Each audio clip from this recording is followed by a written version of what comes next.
మాజీ CM YCP అధినేత YS Jagan భద్రతా విషయంలో ఎలాంటి రాజీ పడొద్దని ఏపీ ప్రభుత్వానికి ఆంధ్రప్రదేశ్ హైకోర్టు స్పష్టం చేసింది.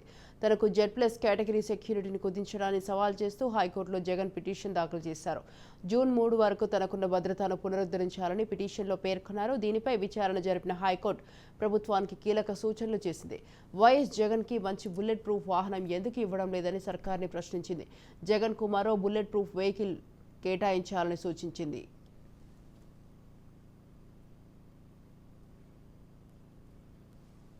జామర్ ఏర్పాటుపైన స్పష్టత ఇవ్వాలని రాష్ట్ర ప్రభుత్వాన్ని ఆదేశించింది. జగన్కు జామర్తో కూడిన వెహికల్స్ కూడా కేటాయిస్తామని కోర్టుకు రాష్ట్ర ప్రభుత్వం వివరించింది.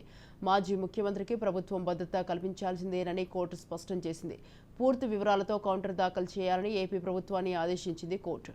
అనంతరం తదుపరి విచారణను 3 వారాలకు వాయిదా వేసింది.